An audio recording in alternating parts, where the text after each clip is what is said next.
Ma fille m'a appelé depuis la forêt. « Papa, pourquoi m'as-tu laissé mourir ?» disait-elle. Sa voix était exactement la même que celle de mon enfant, Emma. Morte il y a 3 ans, dans un accident de voiture que je n'ai pas pu empêcher et pour lequel je me sentais coupable. Mais maintenant, elle est là, debout entre les arbres, portant la même robe rouge que ce jour-là, me regardant avec des yeux accusateurs. « Tu avais promis de me protéger? Tu as menti, » disait-elle. À cet instant, j'ai compris que cette île n'était pas une île normale, pas seulement étrange ou dangereuse, fondamentalement fausse, parce que les morts ne reviennent pas. Mais sur cette île, ils reviennent avec vos plus grands regrets, avec vos erreurs les plus profondes, avec vos secrets les plus sombres, et ils vous détruisent de l'intérieur. Sur notre groupe de 8 personnes, seulement 2 ont pu sortir vivants de cette île. Pas parce que nous étions les plus forts, pas parce que nous étions les plus intelligents, parce que nous étions les seuls assez courageux pour regarder nos fantômes dans les yeux et dire « Je ne peux plus porter cette culpabilité ». Les autres, ils sont morts. Je m'appelle James Rodriguez, 38 ans, ancien membre des Forces spéciales américaines. Après l'armée, je suis devenu consultant en survie. J'apprends aux gens comment survivre dans des environnements hostiles. Forêt, désert, arctique. J'ai survécu dans des endroits qui tueraient la plupart des gens. Mais rien ne m'avait préparé à cette île. Le 3 septembre 2026, j'ai reçu un appel de Spencer Wilson, PDG d'une entreprise technologique valant des milliards. Il m'a appelé avec une offre incroyable et irrévocable. « Monsieur Rodriguez, nous avons besoin de vos services. 2 semaines. Île isolée dans le Pacifique. J'ai une équipe de recherche explorant le potentiel commercial de l'île. Votre travail, assurer leur sécurité. Navigation, premiers secours, protocole de survie de base.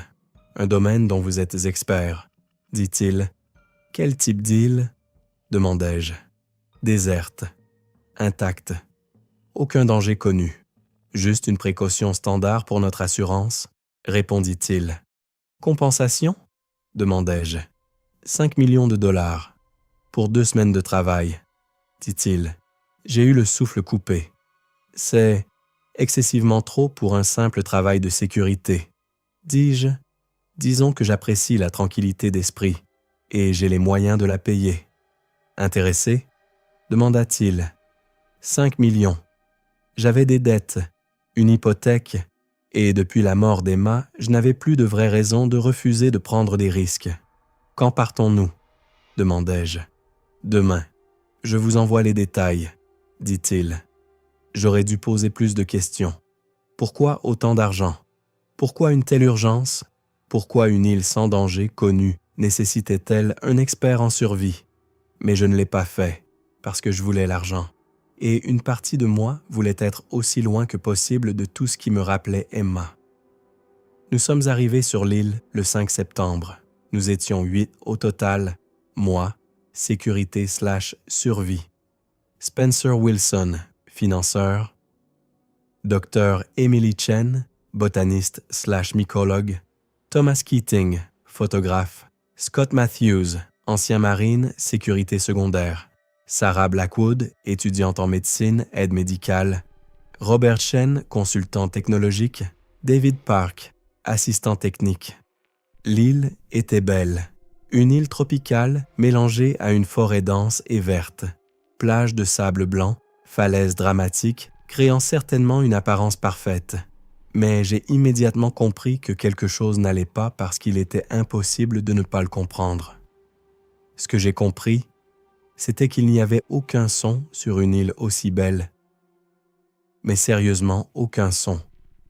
Ni insectes, ni oiseaux, ni singes. Rien. C'est étrange, dit Émilie en regardant la forêt. Une île de cette taille et de ce climat devrait avoir une faune abondante. Mais je n'entends rien. Peut-être qu'ils se cachent, suggéra Wilson. Les animaux ne se cachent pas tous en même temps.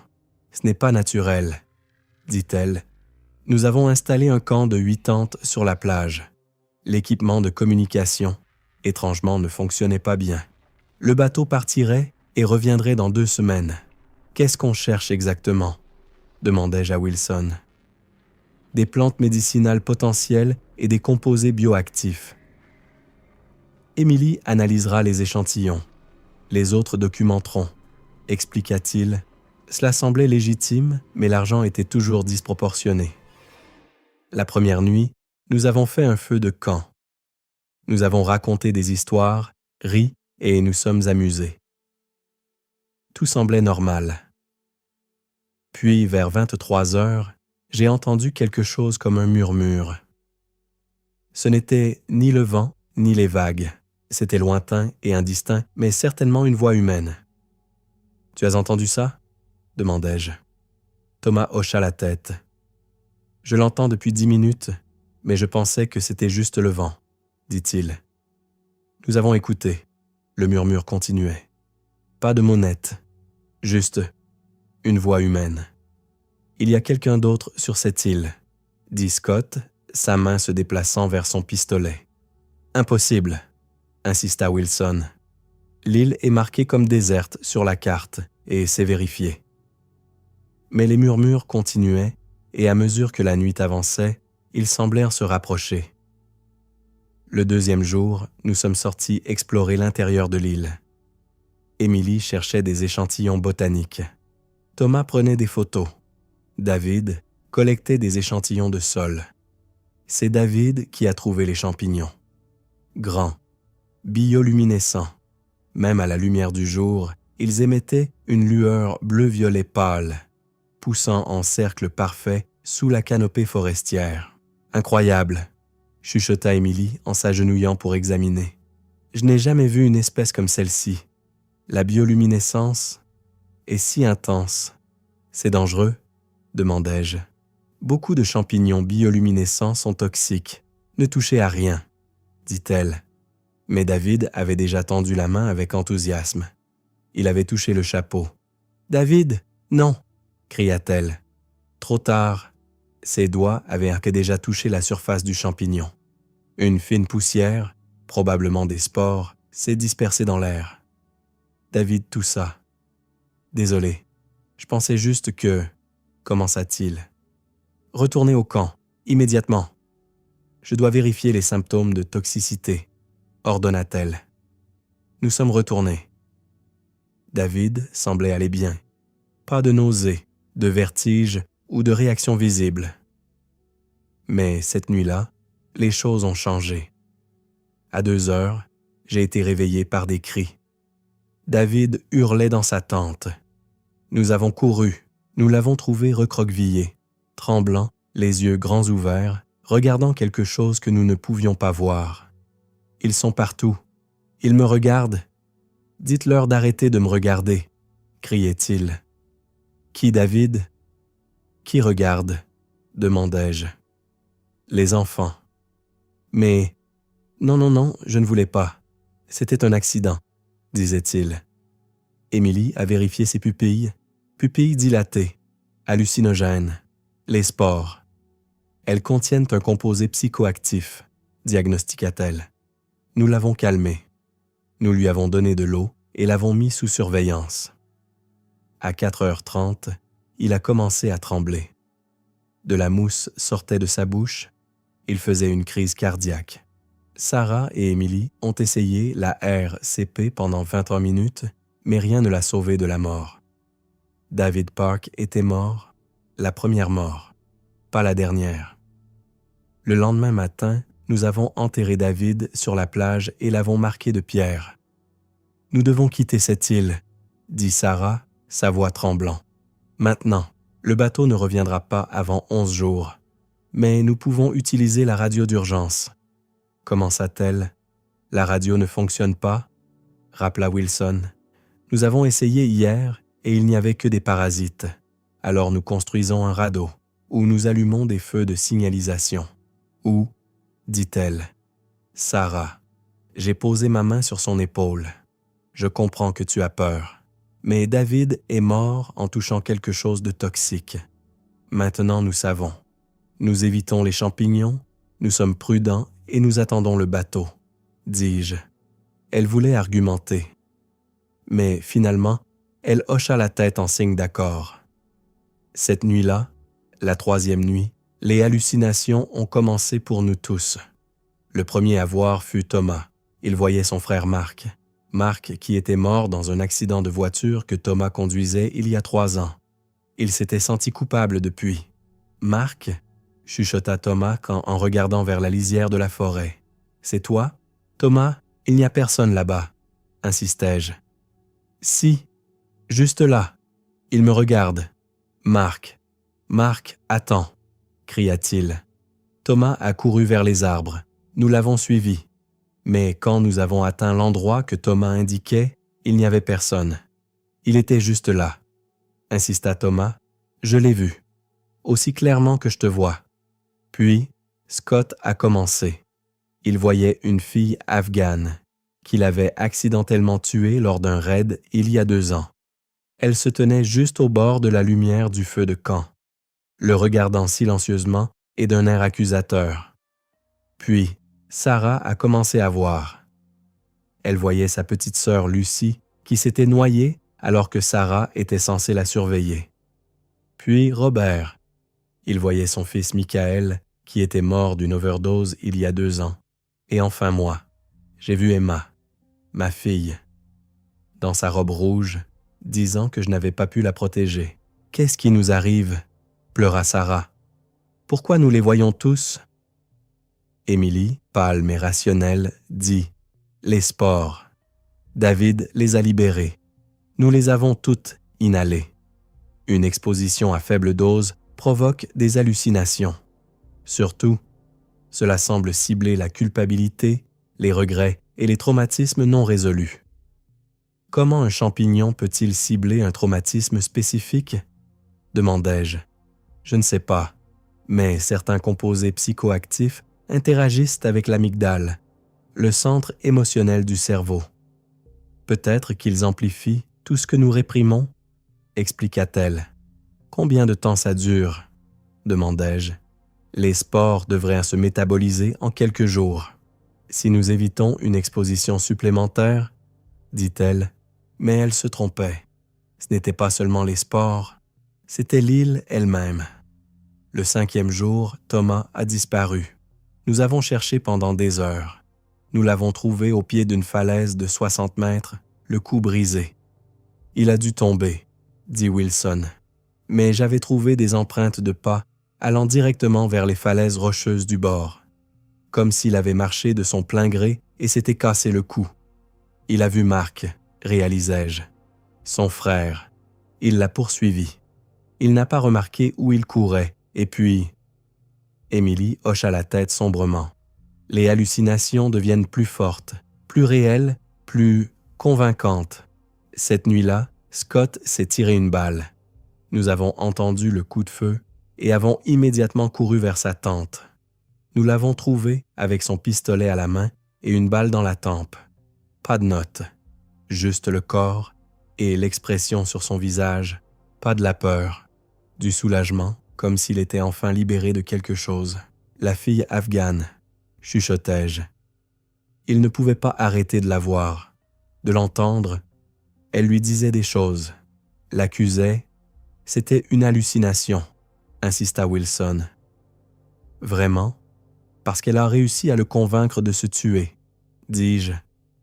Maintenant, sur 8 personnes, il restait 5 personnes et nous n'étions qu'à la moitié des 2 semaines. Le 6e jour, nous avons tenu une réunion d'urgence. Les 5 personnes restantes, moi, Émilie, Sarah, Robert et Wilson. « Nous devons partir », dit Sarah avec détermination. « Maintenant. Pas dans 8 jours quand le bateau reviendra. Nous devons partir maintenant. Nous ne pouvons pas attendre le bateau. »« Comment ?» demanda Wilson. « Nous n'avons pas de bateau. La radio ne fonctionne pas. Nous sommes coincés. Alors nous construisons un radeau. Nous faisons des signaux de fumée. Nous faisons quelque chose. Parce que si nous restons ici, nous allons tous mourir, dit-elle. Robert était silencieux. Il parlait à peine depuis que son fils Michael avait commencé à lui apparaître. Chaque nuit, debout juste au-delà du feu de camp, regardant son père avec des yeux vides. Émilie parla calmement. J'ai analysé les spores de champignons plus en détail. La chimie est impossible. Les composés qu'elles contiennent ne devraient n'en pas exister naturellement. Certaines molécules ressemblent à des neurotransmetteurs synthétiques, des choses que nous créons seulement en laboratoire, expliqua-t-elle. « Qu'est-ce que tu essaies de dire ?» demandai-je. « Je dis que ces champignons peuvent ne pas être naturels, ou s'ils le sont, ils représentent une évolution si avancée de la chimie bioactive que cela défie la compréhension, dit-elle. Donc ils nous empoisonnent avec des drogues impossibles et nous font voir nos pires souvenirs. Super. Comment arrêtons-nous ça? Demandai-je. Je ne sais pas. Mais j'ai remarqué autre chose. Les hallucinations ne sont pas aléatoires. Chacun de nous voit spécifiquement la personne pour laquelle nous nous sentons le plus coupables. La personne dont nous nous sentons responsables de la mort ou de la souffrance. Ce n'est pas juste du traumatisme. Cela se reflète en nous comme une culpabilité non résolue, expliqua-t-elle. Sarah frissonna. Lucie vient me voir chaque nuit. Elle dit que c'était ma faute, que j'aurais dû la surveiller, que je l'ai laissée se noyer, dit-elle. Et c'est exactement ce que vous vous dites déjà, observa Émilie. L'île ou les champignons ou quoi que ce soit prend ce que vous pensez déjà et en fait quelque chose de réel, visible et inévitable. Alors quoi? Nous acceptons juste? Notre culpabilité et les hallucinations disparaissent? Demandai-je. Peut-être. Ou peut-être que nous devons affronter ce que nous fuyons. Vraiment l'affronter. Pas juste intellectuellement. Émotionnellement, suggéra-t-elle. Wilson écoutait tout cela avec une expression étrange. Presque fasciné. Pas effrayé. Fasciné. Monsieur Wilson, dis-je lentement, vous n'avez rien vu, n'est-ce pas? Pas d'hallucination, pas de fantôme. Il haussa les épaules. Je n'ai pas de culpabilité non résolue. Mes décisions commerciales ont parfois fait du mal aux gens, mais je ne regrette pas. Les affaires sont les affaires, dit-il. Émilie le regarda avec quelque chose comme du dégoût. Vous êtes un sociopathe, dit-elle. Je préfère pragmatique. Mais oui, essentiellement. Ce qui signifie que je suis immunisé contre ce qui vous affecte tous, dit-il. Vous saviez, réalisai-je. Vous saviez ce que faisait cette île. C'est pourquoi vous nous avez amenés ici. Je le soupçonnais. Des rapports de marins touchant ces côtes, des histoires de gens voyant des choses, devenant fous. Je voulais vérifier. Vous étiez tous des sujets de test, admit-il. Sarah bondit. Vous nous avez délibérément exposés, commença-t-elle. Vous avez été payés, et généreusement, et vous avez accepté les risques d'une mission d'exploration isolée, dit-il. 3 personnes sont mortes, cria-t-elle, ce qui est regrettable, mais aussi instructif. Les composés dans ces champignons pourraient valoir des milliards. Imaginez un médicament qui force les gens à affronter leur traumatisme. Thérapie assistée, ou l'inverse, une arme qui inflige une culpabilité paralysante aux ennemis. Les applications sont infinies, expliqua-t-il. J'ai serré les poings. Vous êtes un monstre, dis-je. Je suis un homme d'affaires, et vous avez tous signé des accords de confidentialité très complets. Donc, quoi qu'il arrive ici, reste ici, dit-il. Cette nuit-là, Robert a disparu. À l'aube, nous l'avons cherché. Nous avons trouvé ses traces avançant vers la forêt, des traces devenant de plus en plus désordonnées, comme s'il courait, poursuivant quelque chose. Michael, chuchota Sarah. Il a vu son fils, il l'a suivi. Nous avons cherché pendant 6 heures. Nous n'avons jamais trouvé de corps, seulement ses vêtements. Pourquoi enlèverait-il ses vêtements? Demanda Sarah. Émilie secoua la tête sans comprendre. Désorientation grave, hypothermie psychologique paradoxale. Son esprit était tellement altéré qu'il ne pouvait plus distinguer le réel de l'hallucination, expliqua-t-elle. Il restait maintenant 4 personnes, et les hallucinations empiraient. Emma venait maintenant me voir chaque nuit. Pas seulement voir, entendre, sentir sa petite main tenir la mienne. « Papa, pourquoi n'étais-tu pas là? Tu avais toujours dit que tu me protégerais. Tu as menti, » disait-elle. Je savais que ce n'était pas réel. Intellectuellement, je le savais. Mais émotionnellement, cela semblait trop réel. « Emma, je suis désolé, tellement désolé. J'aurais dû conduire plus prudemment. J'aurais dû voir l'autre voiture. Commençai-je. Mais tu ne l'as pas vue, et maintenant je suis morte. Et c'est ta faute, disait-elle. Chaque mot était un couteau, parce que c'était exactement ce que je me disais depuis 3 ans. Le 9e jour, Sarah a perdu son combat. Lucie, sa petite sœur, lui apparaissait maintenant constamment, dans l'eau au large de la plage, se noyant. Appelant à l'aide, disait-elle. « Sarah, il n'y a personne là-bas, » insistai-je. « Si, je la vois. Elle se noie. Je dois l'aider, » cria-t-elle. Sarah accourut vers les vagues, nageant vers rien. Nous pouvions voir qu'il n'y avait rien là-bas, mais elle voyait sa sœur, clairement, désespérément. J'ai essayé de la retenir, mais elle m'a frappé et elle était trop rapide. « Lucie, tiens bon, j'arrive, » criait-elle. Elle a nagé. Plus loin, plus profond. Puis elle a crié. Pas de peur, de prise de conscience. Il n'y a rien ici. Pas Lucie, réalisa-t-elle. Une vague l'a recouverte. Elle a lutté, paniqué, mais j'ai couru dans l'eau. Émilie aussi. Mais quand nous l'avons atteinte, elle coulait, inconsciente. Nous l'avons traînée sur la plage. Émilie a fait la RCP. Rien. Sarah Blackwood était morte, noyée en poursuivant son fantôme. 3 personnes restaient, moi, Émilie, Wilson. Nous devons comprendre ce qui se passe vraiment ici, dit Émilie cette nuit-là. Ce ne sont pas juste les champignons. Les spores elles-mêmes ne peuvent pas expliquer tout cela. Quoi d'autre alors? Demandai-je. L'île elle-même. Je sais que ça sonne fou, mais pensez-y. Pas d'animaux, pas d'insectes, pas de vie normale. Juste ces champignons et nous, comme si toute l'île était un seul organisme. Un écosystème conçu pour faire quelque chose avec ceux qui entrent, suggéra-t-elle. Conçu par qui? Par quoi? Demandai-je. Je ne sais pas. L'évolution? Quelque chose d'ancien? Mais je pense que l'île ne crée pas seulement des hallucinations.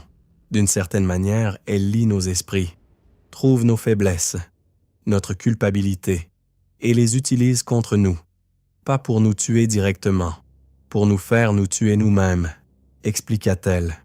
Pourquoi? Demandai-je. Peut-être de la défense ou de la nutrition. Certains organismes se nourrissent de la mort et de la décomposition. Peut-être que celui-ci se nourrit de traumatismes émotionnels, d'énergie psychique.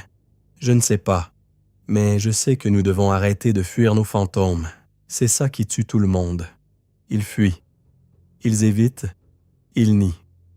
Et l'île ne les lâche pas jusqu'à ce qu'ils tombent d'une falaise ou se noient ou se tirent dessus, dit-elle. Alors que faisons-nous?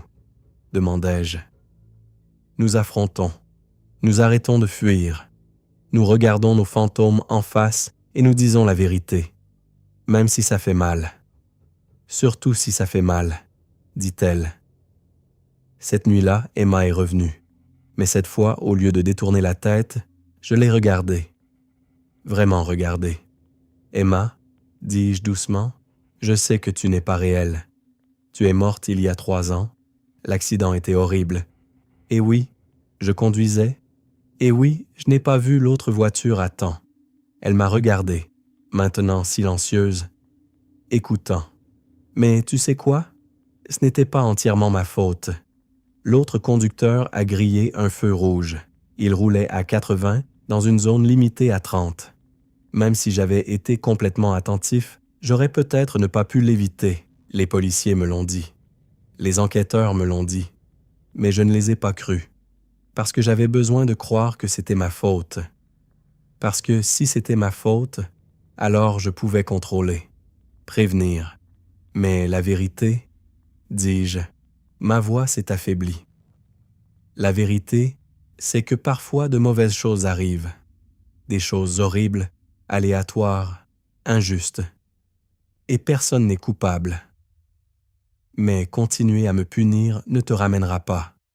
Et je ne pense pas que tu voudrais que je passe le reste de ma vie à me haïr pour quelque chose que je ne pouvais pas contrôler, dis-je.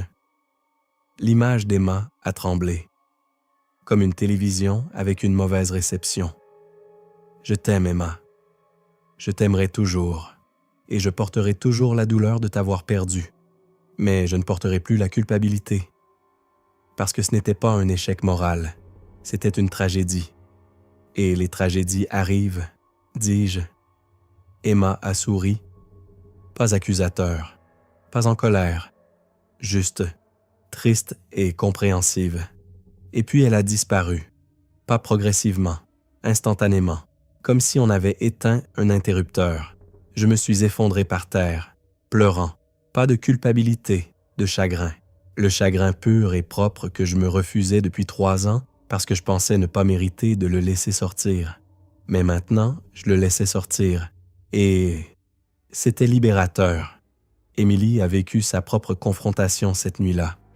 Son père lui est apparu, l'homme qui s'est suicidé il y a 5 ans. Elle me l'a raconté le lendemain matin.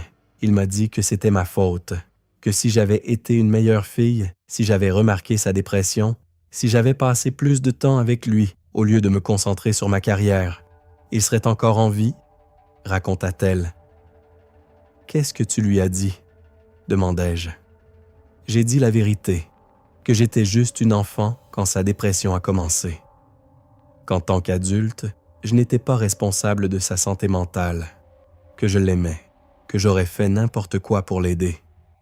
Mais que son choix de mourir était son choix, pas le mien, et que je refusais de porter cette culpabilité plus longtemps, dit-elle. « Il est parti ?» demandai-je, immédiatement, comme si Lyle attendait juste que je dise ça. « Que je l'accepte vraiment », dit-elle. Wilson nous observait avec ce regard froid et clinique. Fascinant. Donc, la clé de la résistance n'est pas la force mentale ou le déni. C'est l'acceptation émotionnelle authentique, la résolution de la culpabilité, analysa-t-il. Ce n'est pas une expérience, dis-je froidement. Ce sont nos vies. Tout est une expérience si vous collectez les bonnes données, dit-il. Nous avons ignoré Wilson et commencé à avancer vers la plage, vers le point de rendez-vous avec le bateau. Il restait encore 5 jours à attendre, mais nous voulions être loin de la forêt, loin des champignons, loin du cœur de l'île, et nous avons remarqué quelque chose de frappant. Les hallucinations ne nous suivaient pas jusqu'à la plage. Emma apparaissait à la lisière de la forêt, mais quand j'atteignais le sable, elle s'arrêtait. Elle ne s'approchait pas plus près de l'eau. La zone d'effet a des limites, réalisa Émilie. L'île, ou ce qui la contrôle, ne peut atteindre que jusqu'ici. L'eau agit comme une barrière, mais une question m'est venue à l'esprit. Comment Sarah est-elle allée jusqu'à l'eau en poursuivant son fantôme et est morte? Mais je n'ai pas demandé. Je ne sais pas pourquoi. Peut-être que je ne veux plus savoir. Nous avons campé sur la plage. Nous avons attendu. Wilson a pris des notes obsessionnelles sur tout. Le bateau est arrivé le 14e jour, comme promis. Le capitaine a été choqué quand il nous a trouvés. 3 survivants sur 8. Que s'est-il passé? Demanda-t-il. Des accidents? Dit Wilson comme si de rien n'était. Terrain dangereux, faune toxique. Très triste. Serait que le capitaine nous regarda, moi et Émilie, pour confirmation. Je voulais dire la vérité, dénoncer Wilson, expliquer ce qu'il avait fait. Mais alors, je me suis souvenu de l'accord de confidentialité. Des avocats que Wilson pouvait se permettre. À quel point ce serait facile de nous faire passer pour des délirants ou des menteurs. Des accidents, confirmai-je doucement. Nous n'avons pas été prudents. Nous avons quitté l'île. Pendant tout le retour, j'ai regardé en arrière. Arbres verts, plage blanche, de loin, cela ressemblait certainement au paradis. Mais à l'intérieur, c'était un enfer. Un mois plus tard, j'ai reçu le paiement de 5 millions de dollars comme promis. Et un message de Wilson. « Merci pour vos services. Les données collectées étaient inestimables. J'ai réussi à isoler plusieurs composés des échantillons collectés par Emily. Les applications commerciales sont prometteuses. Vous avez vraiment contribué à quelque chose de révolutionnaire. Soyez fiers, disait-il. Je voulais vomir. J'ai essayé de contacter Emily. Elle avait disparu. Pas de réponse aux emails. Numéro de téléphone déconnecté, comme si elle avait décidé de devenir invisible. Je ne peux pas la blâmer. Quant à moi, je vis avec ça.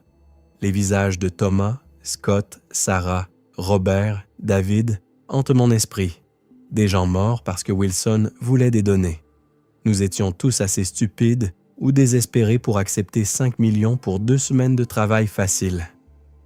Mais je vis aussi avec autre chose. La liberté d'avoir finalement affronté Emma, d'avoir dit la vérité que j'avais refusé de dire pendant 3 ans. Ce n'était pas ma faute. Les tragédies arrivent et porter une culpabilité qui ne vous appartient pas ne profite à personne, ni aux vivants, ni aux morts. 2 ans plus tard, j'ai vu l'actualité. Nouvelle thérapie révolutionnaire promet de traiter le SSPT en 6 séances. Composé développé par Wilson Tech, induit une confrontation contrôlée avec le traumatisme. Les essais cliniques montrent un taux de réussite de 87%, disait-on. Le composé s'appelait Resolvin 7. Je savais exactement d'où il venait. De cette île, de ces champignons, de nos morts. Wilson avait pris notre souffrance et en avait fait une industrie valant des milliards. Une partie de moi voulait le dénoncer, raconter l'histoire, expliquer ce qu'il avait fait. Mais une autre partie se demandait « Et si ce composé sauvait vraiment des vies ?» Si des vétérans atteints de SSPT le prenaient et trouvaient enfin la paix. La fin justifie-t-elle les moyens? Je ne sais pas. Qu'en pensez-vous? Ce que je sais, l'île existe toujours, quelque part dans le Pacifique.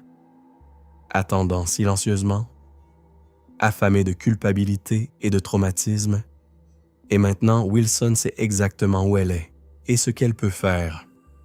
Enverra-t-il d'autres équipes et prendra-t-il d'autres vies? Plus d'équipes?